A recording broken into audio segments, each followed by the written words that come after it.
ፑቲን ከዩክሬን ጋር ጦር ለማውረድ ድርድር በተቀመጡበት ከአውሮፓ አስደንጋጭ መረጃ ደርሷቸዋል። ለሰላም እጃቸውን ሲዘረጉ ኔቶ አሁንም ፑቲንን በጦር መሳሪያ ሊገዳደራቸው እየሞከረ ነው። ከትራምፕ ጋር ሰላም ያወረዱት ፑቲን ከአውሮፓ ያልጠበቁት ውሳኔ ተወስኖባቸዋል። አውሮፓ ለዩክሬን ኒውክሌር ለማስታጠቅ እንደተስማሙ ሲሰማ ፑቲን በቁጣ የወሰዱት እርምጃ የአውሮፓ ምድር ያስጨነቀ ሆኗል። መረጃውን በዝርዝር ትሰሙታላችሁ። የሩሲያ ልዩ ወታደራዊ ዘመቻ ከተጀመረ 4ኛ ዓመቱን በያዘበት በዚህ ወቅት የሩሲያ ፌዴሬሽን የውጭ ደህንነት አገልግሎት የለንደንና የፓሪስ መንግስታት የኪየቭን አገዛዝ በኒውክሌር ጦር መሳሪያ ለማስታጠቅ እያከናወኑት ያለውን እጅግ ምስጢራዊ እቅድ በዝርዝር የሚያጋልጥ መግለጫ አውጥቷል። እንደ ሩሲያ የውጭ ደህንነት አገልግሎት ገለጻ ከሆነ በዚህ ምክንያት በድርድር ወቅት ያላቸውን ተሰሚነት ለመጨመርና የኃይል ሚዛኑን ለመቀየር ተአምረኛ መሳሪያ ወደ ተባለው የኒውክሌር አማራጭ ፊታቸውን አዙረዋል። የደህንነት አገልግሎቱ የፕሬስ ቢሮ ባወጣው መግለጫ ብሪታንያና ፈረንሳይ በአሁኑ ወቅት በዩክሬን ያለው ሁኔታ በዩክሬን የታጠቁ ኃይሎች አማካኝነት በሩሲያ ላይ ለረጅም ጊዜ ሲጠበቅ የነበረውን ድል ለማስመዝገብ ምንም አይነት እድል እንደማይሰጥ ተገንዝበዋል። ሆኖም ግን የብሪታንያና የፈረንሳይ የፖለቲካ ልሂቃን ሽንፈትን ለመቀበል ዝግጁ አይደሉም። ዩክሬን ተአምረኛ መሳሪያ ሊቀርብላት ይገባል የሚል እምነት አላቸው። ኪየቭ የአቶሚክ ቦምብ ወይም ቢያንስ ዶርቲ ቦምብ የተባለውን የኒውክሌር መሳሪያ በእጇ ካስገባች ግጭቱን ለማቆም በሚደረጉ ድርድሮች ላይ የተሻለ ውጤትና ምቹ ሁኔታዎችን ማግኘት ትችላለች ብለው ያምናሉ። የደህንነት አገልግሎቱ አክሎ እንደገለጸው የጀርመኗ በርሊን ከዚህ አደገኛ ድርጊት ራሷን በማግለል በጥበብ ውሳኔ አስተላልፋለች። በአሁኑ ወቅት የሩሲያ የውጭ ደህንነት አገልግሎት ባገኘው መረጃ መሰረት ለንደንና ፓሪስ እንዲህ ያሉ የጦር መሳሪያዎችንና መሳሪያዎችን ኢላማ ላይ የሚያደርሱ ስርዓቶችን ለኪየቭ ለማቅረብ የሚያስችሉ ጉዳዮችን በመፍታት ላይ በንቃት እየሰሩ ይገኛሉ። ይህም በዚህ መስክ ያሉ የአውሮፓ ክፍሎችን ቁሳቁሶችንና ቴክኖሎጂዎችን በሚስጥር ወደ ዩክሬን ማዛወርን ያካትታል። በአማራጭነት ከቀረቡት ጉዳዮች አንዱ ከፈረንሳይ M51.1 የበባህር ሰርጓጅ መርከብ ከሚወነጨፍ የባላስቲክ ሚሳኤል ላይ የሚገጠመውን አነስተኛ መጠን ያለውን TN75 የተባለ የኒውክሌር መሳሪያ ማስተላለፍ ነው። የሩሲያ የደህንነት መረጃ ተቋም ብሪታንያና ፈረንሳይ የሚያደርጉት ድርጊት የሚያስከትለውን ከባድ መዘዝ በሚገባ እንደሚረዱት አጽንኦት ሰጥቷል። ብሪታንያና ፈረንሳይ ይቅዳቸው ዓለም አቀፍ ሕግን በተለይም የኒውክሌር መሳሪያዎችን ላለማስፋፋት የተፈረመውን ስምምነት በከፍተኛ ሁኔታ የሚጥስ መሆኑን ይገነዘባሉ። በተጨማሪም ድርጊት ዓለም አቀፋዊውን የኒውክሌር የመከላከያ ስርዓት የማፈራረስ አደጋ እንዳለው እያውቃሉ ሲል የደህንነት አገልግሎቱ አስታውቋል። ይህንን ዝውውር ለመደበቅ እንዲቻል የምዕራባውያን እቅድ አውጪዎች ትኩረታቸውን ያደረጉት በዩክሬን ውስጥ የሚታየው የኒውክሌር መሳሪያ የኪየቭ የራሷ የቴክኖሎጂ ውጤትና ምርት አስመስሎ ለማቅረብ ነው። ይህ በሩሲያ የመንግስት መገናኛ ብዙሃን እንደ ታስና ሪያ ኖቮስቲ ባሉ ተቋማት የተዘገበው መረጃ እጅግ ወሳኝ በሆነ ወቅት ላይ ይወጣ ሆኗል። በግጭቱ መጀመሪያ ላይ ምዕራባውያን ለዩክሬን ስለሚሰጡት ወታደራዊ ድጋፍ ኤቢሲ ኒውስ እንደዘገበው እንዲህ ያሉ በኔቶ አባል ሀገራት የሚወሰዱ የውጥረት ማባባሻ እርምጃዎች የጦርነቱን ስጋት በተደጋጋሚ ከፍ አድርገውታል።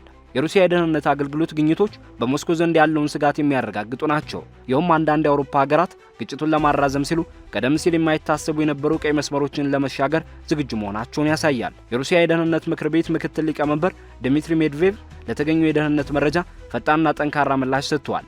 በይፋዊ ቴሌግራም ገጻቸው ባስተላለፉትና በታስ በሰፊው በተዘገበው መግለጫቸው ሜድቬዴቭ የኒውክሌር ቴክኖሎጂዎችን ወይም የጦር መሳሪያዎችን በጦርነት ላይ ላለ ሀገር ማስተላለፍ ሁኔታውን በመሰረታዊነት ይለውጠዋል ሲሉ አስጠንቅቀዋል። ሜድቬዴቭ ሲቀጥሉም እንዲህ ብለዋል። በእንዲህ ያለ ሁኔታ ውስጥ ሩሲያ ለሀገራችን ስጋት የሆኑ በዩክሬን ውስጥ የሚገኙ ኢላማዎች ላይ ማንኛውንም አስፈላጊ መሳሪያ ስልታዊ ያልሆኑ የኒውክሌር መሳሪያዎችን ጨምሮ ለመጠቀም እንደምትገደድ ቅንጣት ታክል ጥርጣሬ ሊኖር አይገባም። አስፈላጊ ሆኖ ከተገኘም ከሩሲያ ጋር ለሚፈጠር የኒውክሌር ግጭት ተባባሪ በሆኑት መሳሪያ አቅራቢ ሀገራት ላይም እርምጃ ይወሰዳል ብለዋል። ይህ ሁኔታ በዓለም አቀፍ ዲፕሎማሲና ደህንነት ላይ ከፍተኛ ስጋት የፈጠረ ሲሆን የምዕራባውያን ኃይሎች ለሩሲያ የደህንነት አገልግሎት ክስ የሚሰጡት ምላሽ በጉጉት እየተጠበቀ ነው። ሩሲያ በበኩሏ የኒውክሌር ጦር መሳሪያዎችን ስርጭት ለመቆጣጠር የወጡ ዓለም አቀፍ ስምምነቶች መከበር እንዳለባቸውና ማንኛውም ጥሰት ለዓለም ሰላም ጠንቅ መሆኑን በድጋሚ አስታውቃለች። የዩክሬን ግጭት ከወትሮ በተለየ መልኩ ወደ ኒውክሌር አቅጣጫ እያመራ መሆኑ ደግሞ ለቀጠናውም ሆነ ለዓለም አቀፉ ማህበረሰብ እጅግ አሳሳቢ ጉዳይ ሆኖ ቀጥሏል። በቀጣዮቹ ቀናት ከለንደንና ከፓሪስ የሚወጡ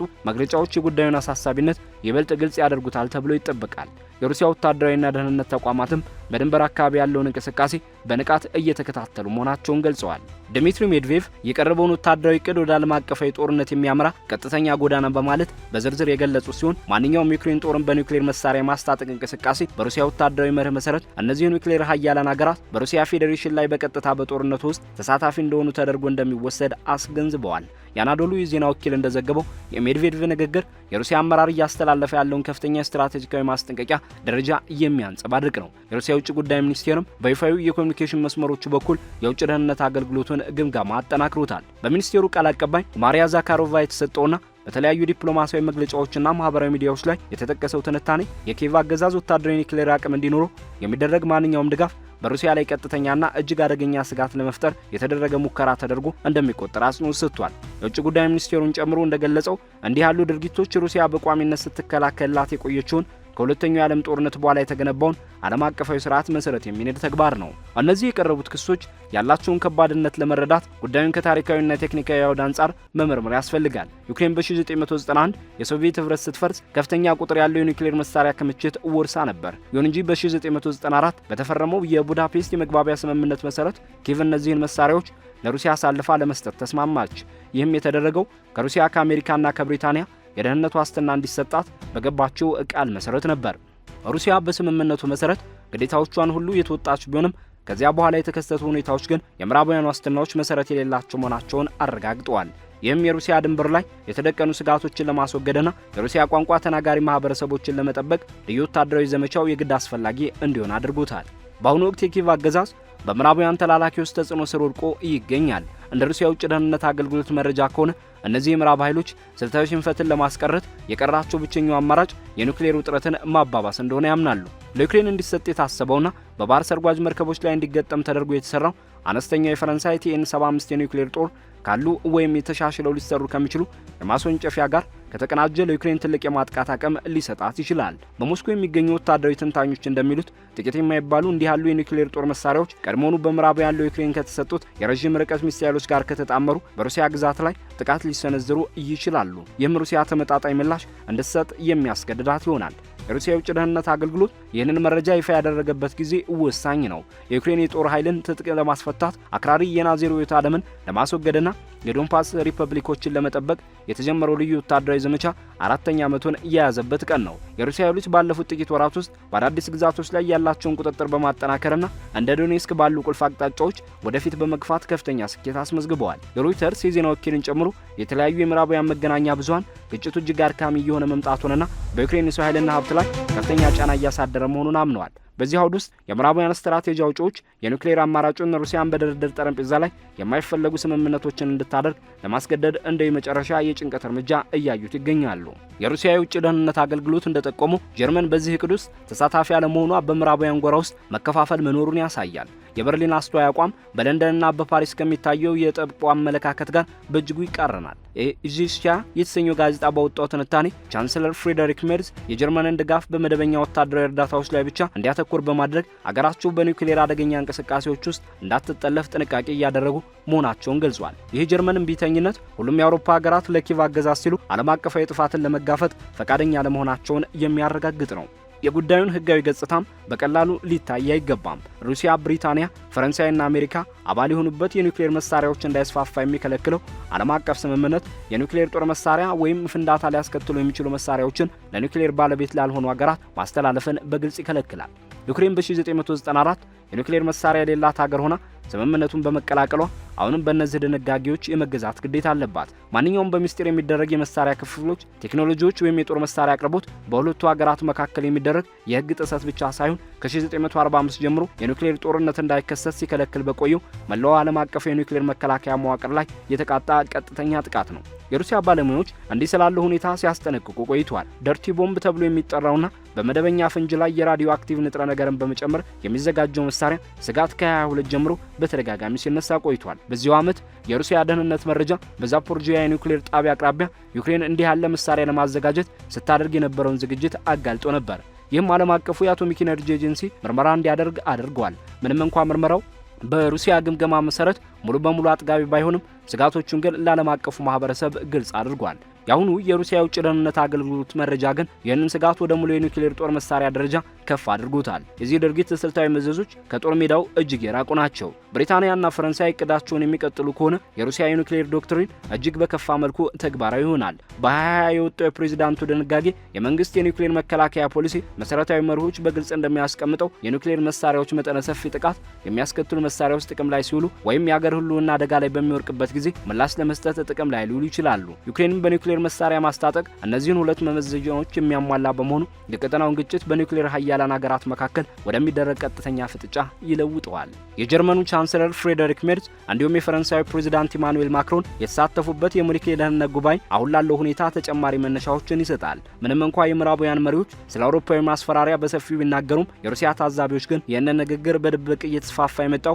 የኒውክሌር ሚና መገለጫ አድርገው ይተረጉሙታል። ፕሬዚዳንት ማክሮን ሰፋ ያለ የአውሮፓ የኒውክሌር ማዕቀፍ እንዲኖር በተደጋጋሚ የሚያቀርቡት ሀሳብ ከብሪታንያ የኦከስ ስምምነት ግዴታዎችና የራሷን የትራይደንት የኒውክሌር ስርዓት ከማዘመን ተግባሯ ጋር ተደምሮ የኒውክሌር መሳሪያ መስፋፋትን የመከልከል ዓለም አቀፍ ደንቦች የተሸረሸሩ መሆናቸውን ያመላክታል። የዩክሬኑ መሪ ቮሎዲሚር ዜሌንስኪ ራሱ በአገሪቱ የኒውክሌር አቋም ዙሪያ ግልጽ ያልሆነና አሻሚ ድባብ እንዲፈጠር የራሱን አስተዋጽኦ አድርጓል። ባለፉት ዓመታት በሰጣቸው የተለያዩ ቃለ መጠይቆችና መግለጫዎች የሰሜን አትላንቲክ ቃል ኪዳን ድርጅት ኔቶ አባልነት የማይሳካ ከሆነ ዩክሬን የኒውክሌር መሳሪያ አልባ ሀገር ሆና የመቀጠል ጉዳይ ላይ በድጋሚ ልታስብ እንደምትችል ጠቁሟል። የሩሲያ የደህንነት መረጃ ተቋማት እነዚህ ንግግሮች እንደ ተራ ግምት ሳይሆን አሁን ይፋ ለሆነው የኒውክሌር መሳሪያ ዝውውር መሬት ለማመቻቸት ከምዕራባውያን ደጋፊዎች ጋር በቅንጅት የሚደረጉ እንቅስቃሴዎች አድርገው ይመለከቷቸዋል። ለተገኘው መረጃ የተሰጡት ዓለም አቀፋዊ ምላሾች የሚጠበቁ ነበሩ።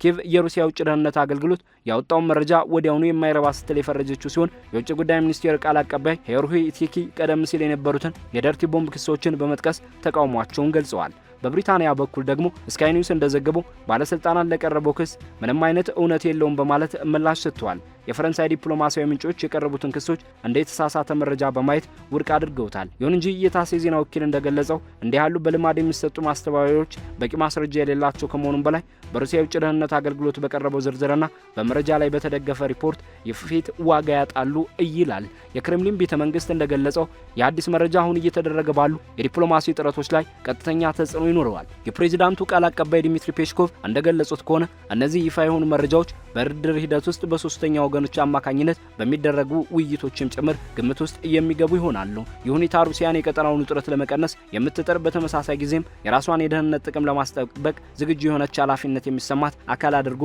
እያሳያታል። በዩክሬን እጅ ሊገባ የሚችል የኒውክሌር አቅም የሚፈጥረው ስጋት ዘርፈ ብዙ ነው። ጥቂት የማይባሉ የኒውክሌር መሳሪያዎች እንኳ በሩሲያ ስልታዊ ተቋማት በሕዝብ ማዕከላት ወይም በድንበር አካባቢ ባሉ የህዝብ መኖሪያዎች ላይ ጥቃት ለመሰንዘር እድል ሊሰጡ ይችላሉ። ቀድሞውኑ በምዕራባውያን ለዩክሬን የተሰጡት እንደ አታካሙስ፣ ስቶርም ሻዶው እና ስካል ያሉ የሚሳኤል ስርዓቶች ለኒውክሌር ተልእኮዎች እንዲመቹ ተደርገው ሊሻሻሉ ይችላሉ። በመሆኑም የሩሲያ የአየር መከላከያና የቅድመ ማስጠንቀቂያ ስርዓቶች ከፍተኛ ጥንቃቄ ላይ የሚገኙ ሲሆን መሰል ስጋቶችን ለማክሸፍ የሚያስችል መደበኛ ወታደራዊ ልምምዶችም እየተካሄዱ ይገኛሉ። ይህ ሁኔታ የሚያስከትለው ሰፊ ጂኦፖለቲካዊ መዘዝ የኒውክሌር መሳሪያዎች እንዳይስፋፉ የሚከለክለውን ስምምነት ሙሉ በሙሉ እንዲፈርስ ሊያደርግ ይችላል። የኒውክሌር ባለቤት የሆኑ ሀገራት ቴክኖሎጂውን ለተላላኪ ኃይሎቻቸው ማስተላለፍ ከጀመሩ እንደ መካከለኛው ምስራቅና እስያ ያሉ ሌሎች የቀጠናው ክፍሎችም በከፍተኛ ፍጥነት ወደ ኒውክሌር ውድድር ውስጥ ሊገቡ ይችላሉ።